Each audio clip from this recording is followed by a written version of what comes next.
Welcome, everyone. My name is Dan Crowley, and I'm the host of Peer Talk. Today, we have Josh Nickell with us for part two of our podcast that discussed succession and exit.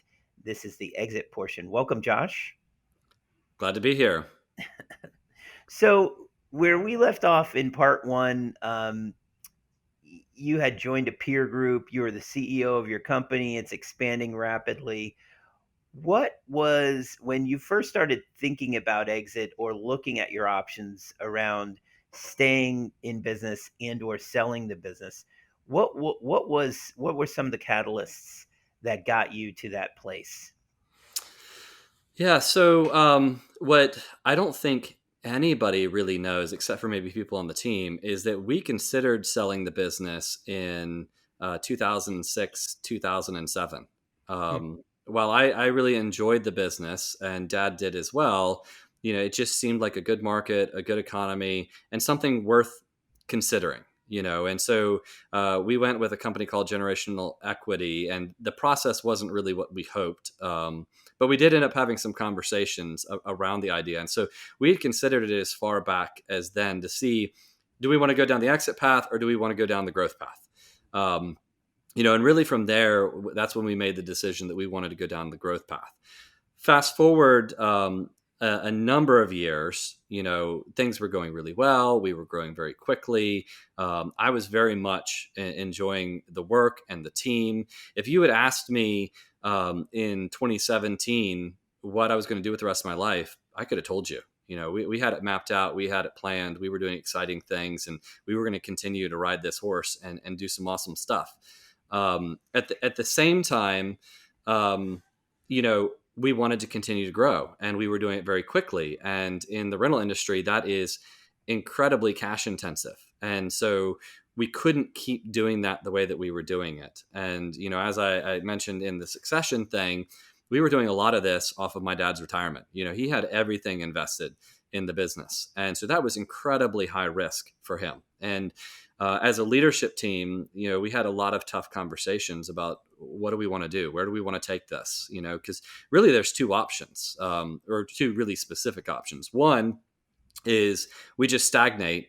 We try and run flat except for like cost of living increases and stuff like that, pay off the equipment, and then we'll be really profitable, really effective, really efficient. And that is a great way to run a business on many levels.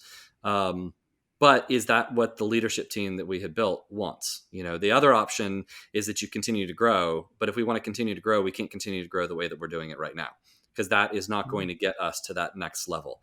At that point, I want to say we were back to 3 stores, maybe at 4 stores again, doing really well, lots of runway, but cash was going to be a problem. We were going to run out of cash if we continued to grow rapidly. And so as a leadership team, we made the decision together to pursue, you might call it an exit, but we weren't really pursuing an exit at the time. We were pursuing private equity. We wanted to continue to grow, and we thought we had something that we could take to a much larger level, and we wanted to try and do that. And so we talked to dad about it, and the goal and the design was that I would keep all of my equity in, and that we would try and get him paid out as much as he could. So that he would have that, retirement nest egg, and he wouldn't have that risk.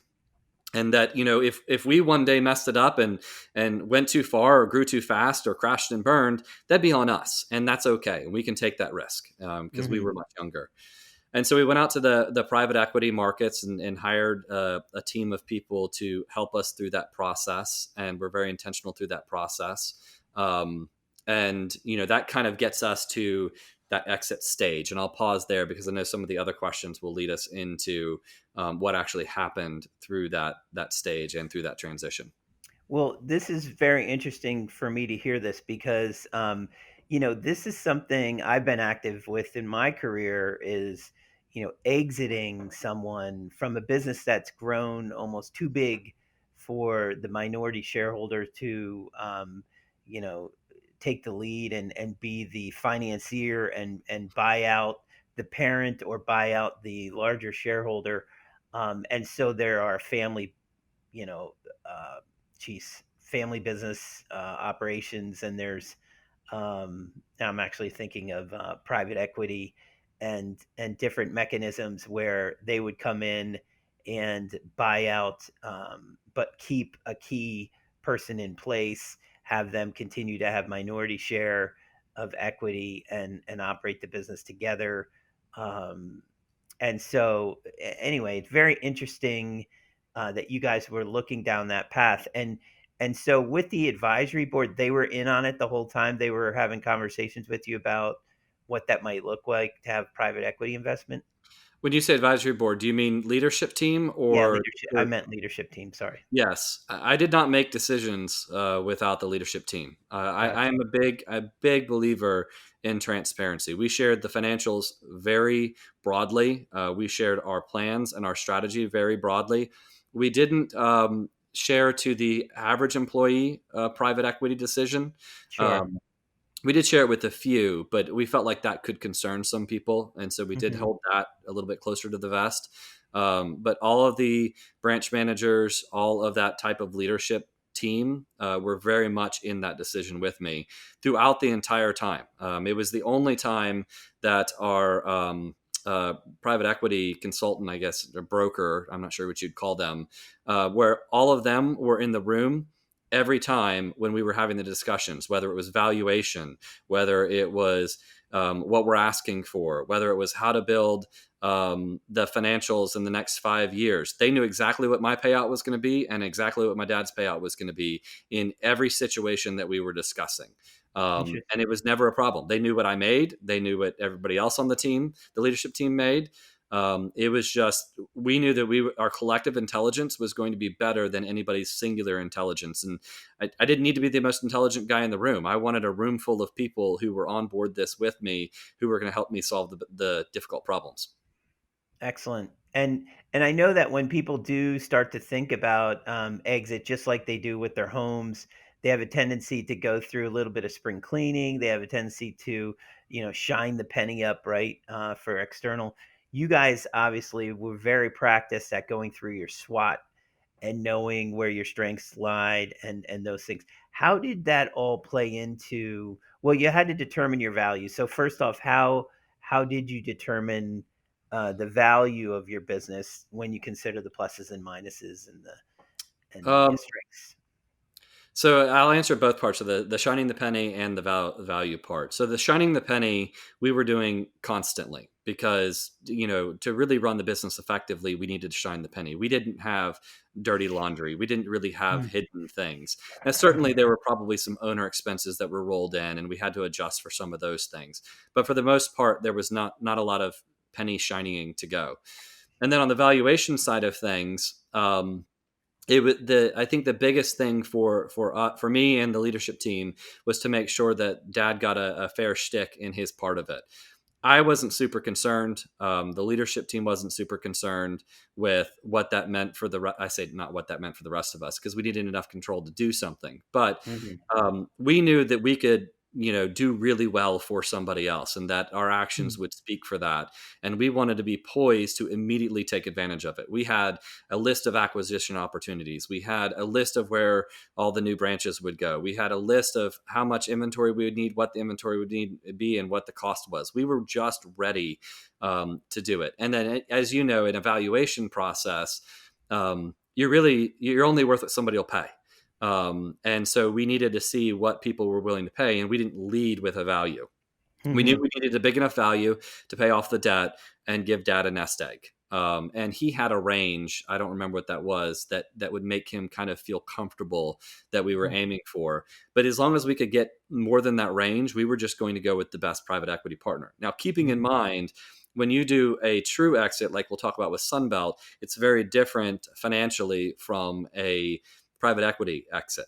Private equity is not going to invest nearly as much in paying you out in a situation like that, which was why I was going to retain all of my equity and roll it into the new organization. mm, Their sales pitch and what we wanted was that your value is going to come from your growth and you standing behind what you say you can do, and that we can do more together than you can do on your own, versus a true traditional exit, which says, this is the most value you're ever going to get out of the company. We're going to give it to you right now. and now the company's not yours, kind of thing. And so we knew Mhm. we would get a lower valuation with private equity. We were just aiming to get enough valuation to make sure that it was fair to my dad, as we moved down that path.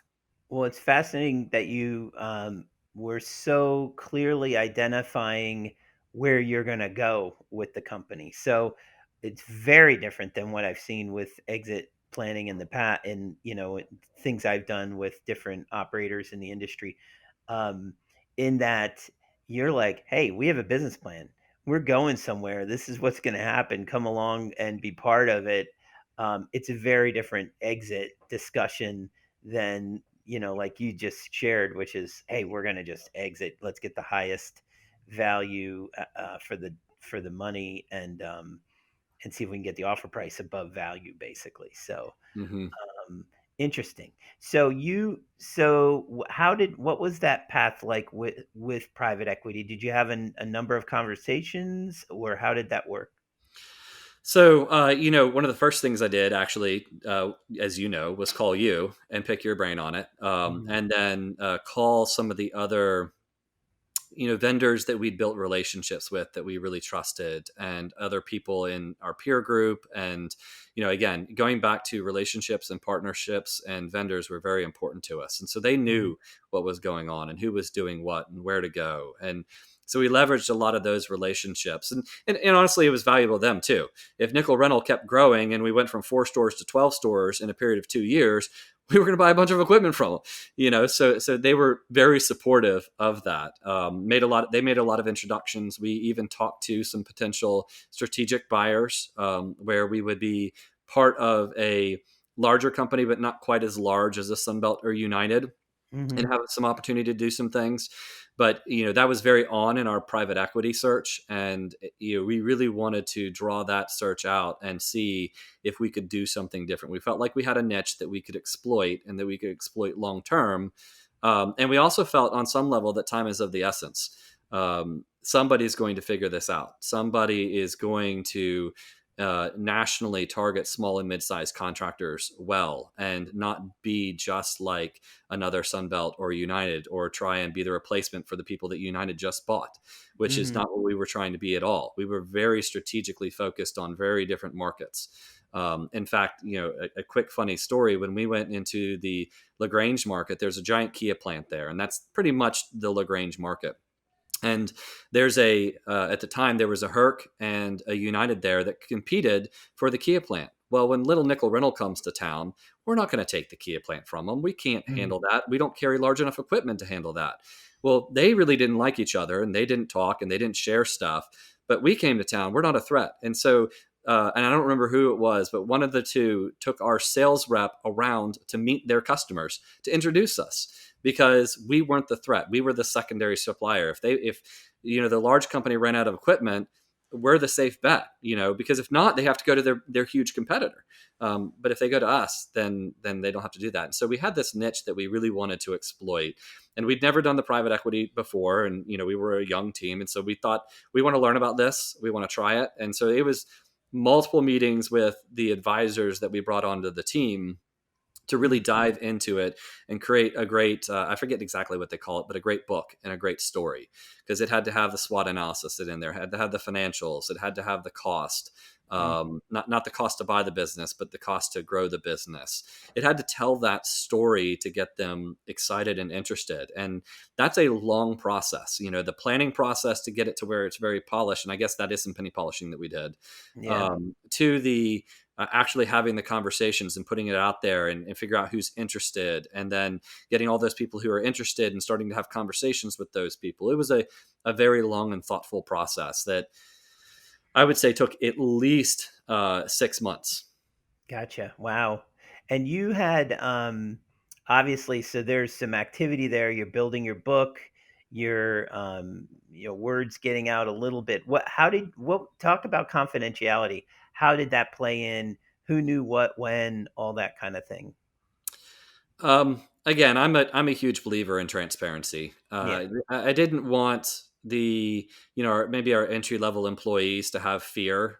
But most of them knew by the time we were really starting to do especially get to the end of the private equity process, that we were looking for additional funds to grow the business. And many of them knew my dad very well. And so a lot of it was an honest conversation about, we're not going to keep playing with his retirement too. We want to keep doing this, but we don't want to do it at his expense and his heartburn, you know? Yep. Yep. And so those conversations we had with, I would probably say 50% of the people by that point. Hmm. Because it was very much a team effort for us, and we were either going to succeed together or not make it together. And they needed to be on board with the crazy things that we were doing at Nickel Rental. And one of those crazy things was to try and go get private equity and see where that took us. So that seemed to help. So if I'm your competition, if word gets out to me that you're looking to do something like this, I'm hearing you're looking for private equity to expand.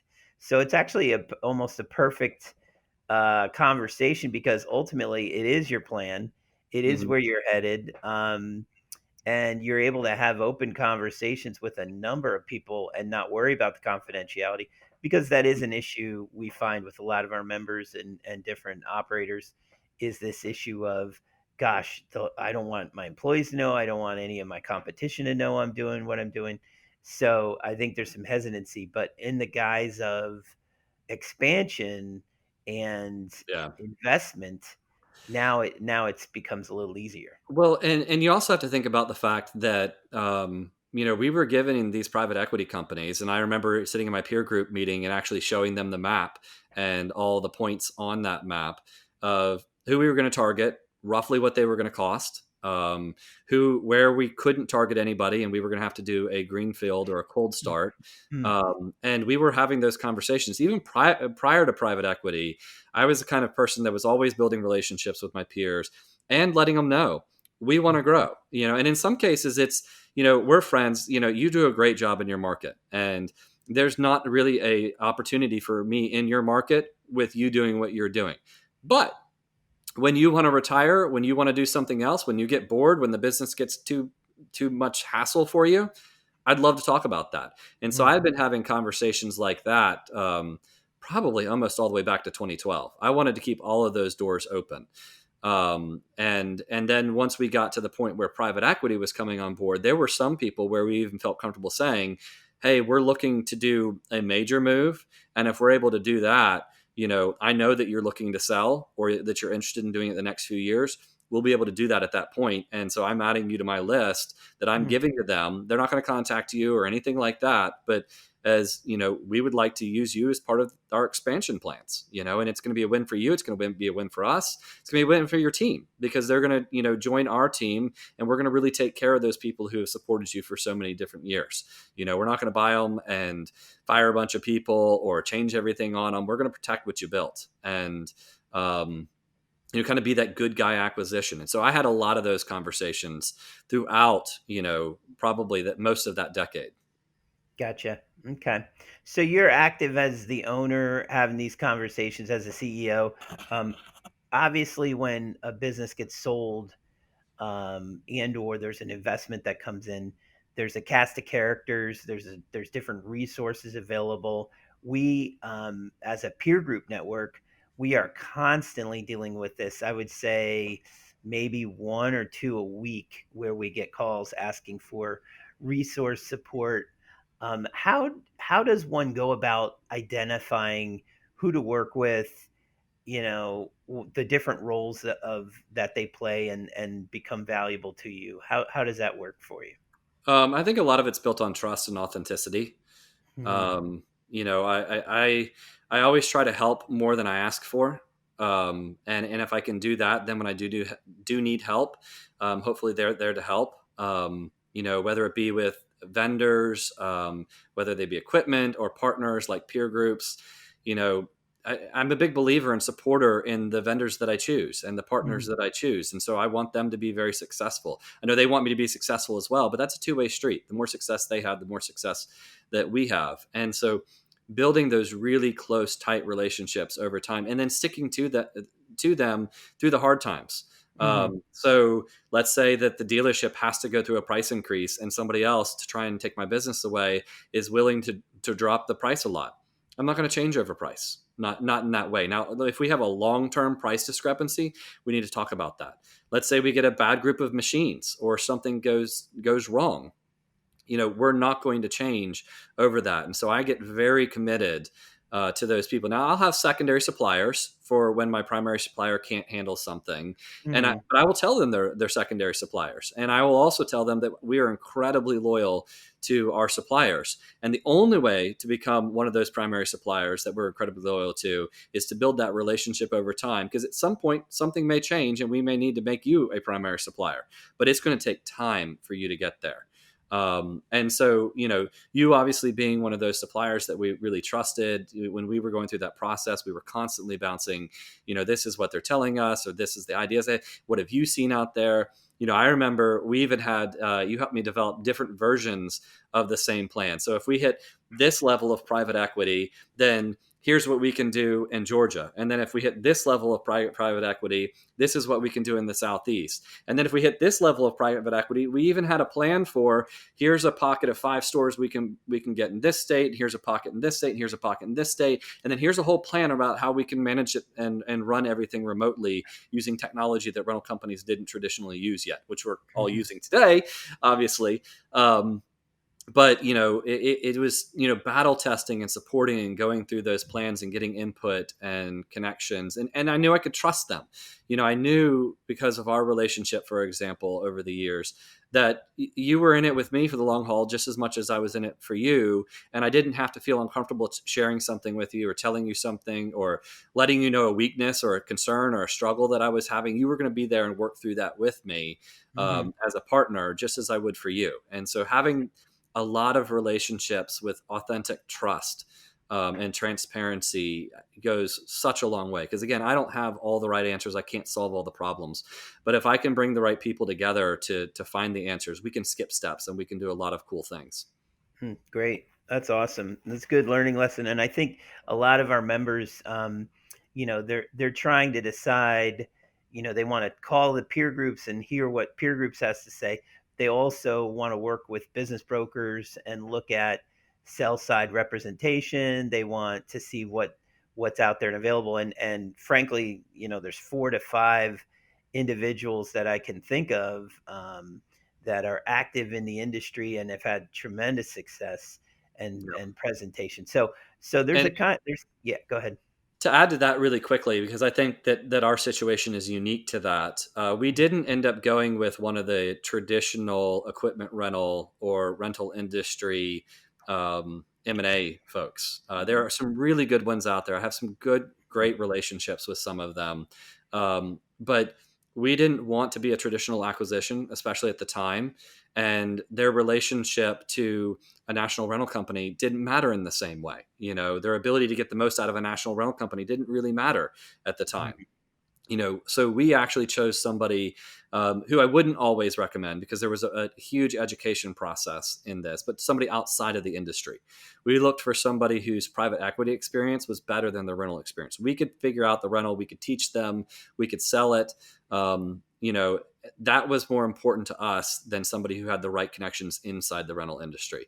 That being said, that was probably one of, I wouldn't say the downfalls, but the difficulties with the whole Mhm. process is they didn't understand rental as well. And one of the hardest things that we had, to do in searching for private equity was to figure out how to sell them how much money they had to invest in assets.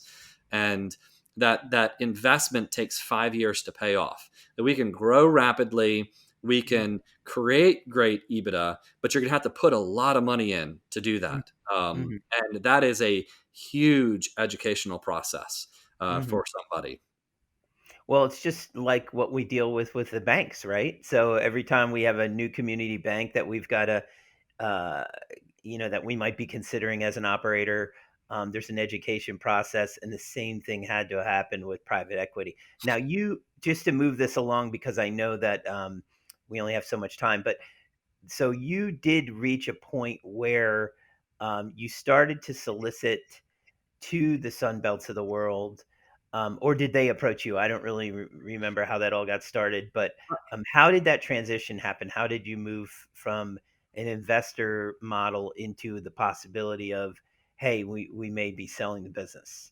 It was always part of the agreement with Dad that we Mhm. were going to continue to invest in growth throughout this. We realized we could not be a stagnant team. That just it didn't excite any of us, Mhm. and so the opportunity for even an exit to a traditional strategic acquisition was better than just being a stagnant company. That being said, we wanted to try the other first. And so the agreement that we had made with Dad is that we would take 6 months and play this game and see what we could get. But if at the end of the 6 months we didn't get to where we wanted to be, then we were going to reach out to the strategic buyers and see what their interest level was. Mhm. Keeping in mind, we knew they would have some interest. They had been contacting us, wanting to talk for years, and would check in on me frequently. And it just, wasn't something that we were interested in having the conversation for. So we had that list. We were prepared to make those contacts. We had the people ready. We kind of put that list on hold while we focused on the list that might be more true traditional private equity. And so Gotcha. we got to the December, I want to say just a few days before Christmas, when the process kind of finally ended and we got all of the offers on the table for the people who were going to do the offers. And they really just weren't quite there. One of them was decent, and if it had been just me, then it's probably what we would have done.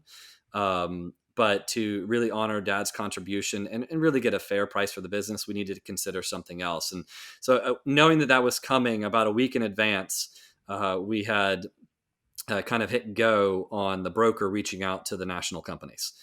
And the broker in that same meeting kind of went through, this is what we've got.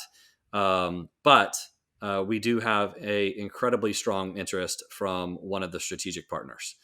So, honestly, that was a bit of shock to me because we had worked really hard on this and the team was really hoping to pull this off. Um, but we were going to consider what that was and what that looked like. And so they wanted exclusivity on the conversation, and I want to make sure and only say things that I should say and I'm allowed to say. Yep.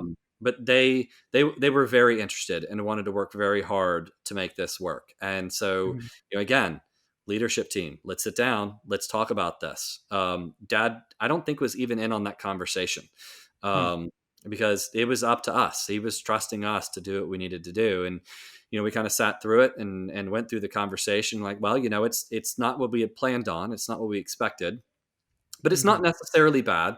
So, let's see what happens. Let's have the conversation because maybe it'll work, and maybe it is the right decision for other reasons.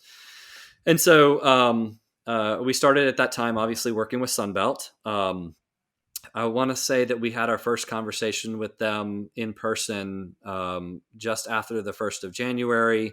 It again was a very unique conversation with them, just like it was unique with the broker, because Dad did not meet with them, even though he's the largest shareholder when they came to town. I met with them, with the broker, for a significant period of time, but then the leadership team came in and met with them. And they said it was the first time anybody had ever brought their leadership team in to discuss price, to discuss value, to discuss who's doing what, to share what they were great at. But one of the things that I was very much a believer in is, you know, I wouldn't say anybody can run equipment, but equipment is just the widget again. And we had great people, and I wanted to show off our team because Mm. that's what they were getting. They were getting people who could make tough calls, could hear difficult information, could work on things that might work out or might not for them. Mm. Think very strategically and take risk. And those are hard people to find. And I wanted them to see that because that was a big part of the value of the company. So they sat in on the meeting and they did that, and things went really great from there. And we may end up backtracking too here, but then so we decided to do that, and then 45 days later, we opened a Sunbelt on February 14th, and It was incredibly fast. I think they said it was their fastest one, except for a kind of more of a property acquisition that they did. But we were ready. We weren't running the business to sell or to be more Yeah. profitable. We were running the business to grow at 30 or 40% per year, and everything was in place to do that. And all the financials were ready. Everything was clean. Going through due diligence was simple. We had like a 60-minute turnaround on any questions or financials or anything that they wanted. And so Wow. it was just a super easy process to get there. And we didn't want to, we liked growth and we liked moving quickly. And so we didn't want to slow the process. If we're going to go this route, we're going to do it. We're going to do it fast and we're going to do it well, just like we do everything else. And so that's exactly what we did. That's excellent. And just backtracking slightly, but I liked that you mentioned that in December you had all the offers. So you clearly went through a process with your support team to solicit outside interest, put requirements on them from a calendar perspective that Mhm. hey, we need to see this by this time, this by this time. So instead of just having one person walk in and show interest in your business, Yep. you did have the benefit of multiple coming in and looking. And yeah, some of them might have been way off from others in terms Mhm. of price tag, but at least you felt like you went through the process appropriately, Yep. which I know that a lot of our members and people that we work with, they sometimes don't get that same feeling. They feel like, wow, we have an opportunistic buyer who happens to be here, and gosh, we got to evaluate this, but is there anybody else? Is there anything else on the Mhm. landscape? So you went through the process extremely fast, and obviously all the kudos to you and your leadership team, the your ability to set yourself up in a way where you can address every issue. At what point did the employees find out, the line workers? Is it something where you wait till the transaction's over? Because I know I had Yeah. sold several collision centers in my past, and I did not tell my employees till after I sold the business, and then Yeah. I did a meeting with them. Did you do something similar? Or Yeah, so we were up against a couple different deadlines. One, we wanted to make sure and close before the ARA show, because at that time I was ARA leadership, and I didn't want to feel inauthentic doing some things at the show, knowing that we're about to be Sunbelt and kind of claiming this nickel rental thing. And realistically, I wanted to go there and show off Sunbelt and show off some of the good things that they were doing and be an example of how they could do a good acquisition with a strong company with strong leadership. Mhm. So we were up against that deadline. Certainly, you want to move quickly with employees. We did have a couple rumors get out. We did not share that it was going to be a strategic decision or strategic acquisition Mhm. with almost anybody other than that core leadership team, because that was going to be a scary process for them. Sure. And we wanted to know a lot of the details and have a lot more things prepared before Mhm. that process happened. I want to say it was the Friday before, and I think it was Tuesday that we were going to go live with the acquisition and open a Sunbelt. So it may have been Thursday before. So I think it was probably Thursday before that we were close enough to the final deal that we were allowed to tell employees, and it was essentially done. I don't remember if the contract was completely signed or not. In Mm. fact, I don't think it was. But we all agreed it was the time to tell employees. So my dad and I drove, and in some cases, some of the leadership team drove to every store individually, sat people down in small groups, and told them the story about how we got here, where we're at, where we're going, and what's going to happen next, and how important it was that they were taken care of, and that the leadership team had made this decision together, that it wasn't just a Tom Nickell trying to make a bunch of money decision, and how this was going to benefit them. And it has benefited them. Those things have rung true. Mhm. Um, it was an emotional time. It was probably one of the hardest days that I've ever experienced. It was a long day, but it was a really important day to be there for the team and for the people and give them that comfort. The Mhm. next day, Sunbelt did a great job. They had a event at a local place that they invited spouses to as well. where they, wanted to show off what was going to happen, start answering a lot of those questions. They had HR there. They went through a nice presentation. They had a great video. They were very much on nickel rental, now powered by Sunbelt. They even got us some special limited edition shirts that had Sunbelt on the breastplate, but it had nickel rental on the shoulder, because they were Oh, wanting to wow. protect what made us great, but obviously transition into the bigger brand and add the value that the bigger brand could. And so there was certainly a little bit of fear and tumultuousness in that process. And ARA was an interesting experience because nobody really expected us to be Sunbelt when I showed up at ARA. My Mhm. running joke was, we're still green. It's just a different color of green. It's a little more hunter than it used to be. Yeah. Um, but there were some people that we did lose in the process. Very, very few. All of the operational team stayed on. The people that we did lose were some of more, I would call them support, but most people call them corporate team. Mhm. There were some of the corporate team they were able to work in different ways. But certainly we had some people, we were doing some stay-at-home fractional remote workers, which wouldn't fit into Sunbelt's model at all. But luckily, we did well enough on the transaction that we were able to give them really good severance packages. They were amazing people. Most of them had jobs within a month and had many more months of pay still coming in from us that, almost made it a bonus. And so those conversations were difficult, but it worked out well for them. Worked out well for us. It worked out well really for all of the team. And it was very important that nobody really got hurt during that process. And Sunbelt worked very hard to do the same thing too. Mhm. Excellent. Well, that's great. And, as kind of a, summary to that, since that time, have you helped others with selling their business, or have you, had conversations with people who are looking to exit? Have you been able to provide some guidance to anyone, or is it still too soon? Definitely.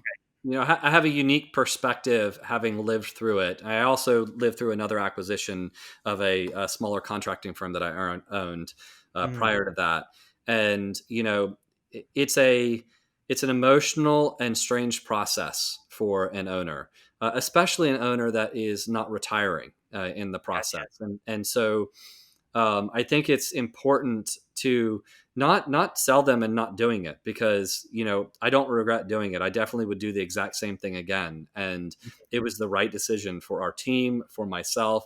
But there are a lot of unexpected things that happen in the process that you don't think about. A lot of people describe it as sending your kid off to college. Mhm. They're ready, they're prepared, they're good to go, and they're going to do great. And my team there is doing great.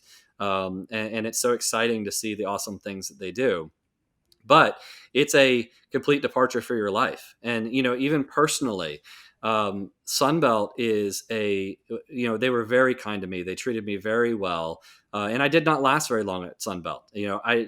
My intention was to last a fair amount longer at Sunbelt than I actually did, but I very quickly learned two things that you don't know without hindsight. One of those is I'm a terrible policy enforcer. Mhm. I ask why way too much, and if you've already got the problem solved, which $1 billion company does, and you're a small company absorbed into an operational structure, you really just need to kind of pass along the knowledge that we already have. And you don't need somebody asking why constantly, or trying to do new things constantly, or wanting to go rogue constantly. But it's me. That's my personality. That's what I do. And so that's something that I didn't expect and didn't know. I really did want to stay on longer to help them with the transition. At the same time, when you work for yourself, nobody ever offers you a job. Mhm. Um, and that's not something I ever thought of as well. And so when I left, or when I was acquired by Sunbelt, and now as part of that team, there were people calling, offering me jobs and things to do and places to go. And one of the things that we'd always wanted as a family was to be able to live abroad and to give our kids that experience of experiencing different cultures. And me, the challenge of leading different cultures. And never in the rental industry did we expect that to be able to happen. But I got a Mhm. call where they were, hey, if you know somebody like you with your skill set and your experience who'd want to live abroad, we have an opportunity. And those are things that I hadn't really considered. And I still feel a little bit bad for Sunbelt that I wasn't able to give them more time and do more things for them. Mhm. And I hope that my team has been able to achieve all the things that they wanted. But it just wasn't a good fit for me. And it took a while personally to kind of mourn that decision and mourn that process, because your whole world has changed. I knew what I was going to do a year before. And, for me, I have a personal mission statement. It's to lead people to greatness and empower them to do it for others. Lead Mm, because because I feel like that's a core strength of mine. Greatness because it's ambiguous. Everybody's greatness is different. Yours and mine and my spouse's and all of those are different. And so whatever your greatness is, and empower them to do it for others so that it has a ripple effect. And so there was a process for me of going, this doesn't change the rest of my life. Um, it doesn't change my mission in life. It just means I need to figure out how to reapply that mission. And so mm, that was a really great growth and learning opportunity for me that I wouldn't have gotten, and the multicultural experience that I wouldn't have gotten had I continued to run the company, and the opportunity that some of the people on the team have had now that they wouldn't have gotten. Um, was really really valuable. But it is a transition, man. And it's helpful to have people there along your side. I had an executive coach at the time too who walked through a lot of that with me. That was very critical. And so whenever anybody comes to me with the idea of selling or what that's like, I want to give them the good, the hard, and the bad to some extent, but there wasn't a whole lot of bad, so that they're prepared for that and they don't necessarily have to learn some of the lessons I learned. They can skip steps as well, and understand where that's going to go. And so it's not necessarily whether you do it or not. It's more that adding more color to the picture so that they understand maybe some of the best practices, but what it's really like and where they'll be and what opportunity that creates and what struggle that creates, because they're different. And depending on what you want out of this next stage, it may or may not have those things for you. excellent. Well, we appreciate you being here and tackling this topic. It's a personal topic. One last question, and I got to cut you loose. But how about rental? Would you ever consider going back to rental? Did you ever Well, I see? would say that I am still in rental. Uh, I mean, I did consider for a while whether the rental industry would be a place that I would stay, or whether I would, my skill set would be better fits for other industries. But rental is just a community. I really, really love the rental industry. I think it's about to start expanding into more of the professional side of the sharing economy, and that rental is going to become a bigger part of the world and a Mhm, bigger industry, and more, you'll see more things are rented. Um, but that being said, it's just a community that I love, and it's one that I don't know that I can leave. mhm. I get asked quite often, "Are you going to go back to and open another rental store?" Which might be more pointed where your question was going. And Correct. I, Yeah. I wouldn't I wouldn't say no. I think that there could be some interest there, or working with a larger scale rental company or a company that's scaling quickly, or those types of things. But to go open a rental store from scratch, it's probably not something that I would ever do.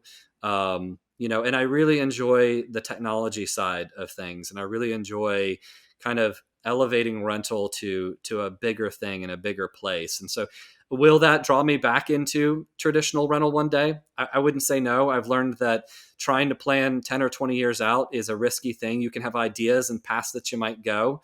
But to spend a lot of time, and I think this is a learning thing that I had through the process too. Um, to spend more time enjoying the process and where you're at. There were so many times at Nickell where we were doing just awesome things and amazing things and having a ton of fun. And I was always focused on next year, 5 years from now, when we had 20 locations. And not that you shouldn't have that long term strategic thought, but you shouldn't Mhm, invest so much in that you don't enjoy the ride. And for most business owners, especially business owners where fun things are happening and you're growing, the ride is the most important part. That's the most enjoyable part. And don't miss that part, because you never know what that next stage is going to be. It could be bad, it could be good, it could be amazing. It doesn't really matter, because today's what matters. And so think about the future, think about where you're going, and be open to possibility, but enjoy the fun you're having today and the business and the team that's around you today. And if you don't enjoy that, then you need to go do something else. You need to call Dan and talk about an exit if you don't mhm. enjoy what you're doing. But if you enjoy it, then enjoy it and consider the future, but live a little bit more in the moment. That is excellent words of wisdom from Josh Nickell. Josh, thanks for joining us today, everyone. Josh Nickell. Thanks. We appreciate you being here, and stay tuned for more information about upcoming Peer Talk podcasts. Thank you.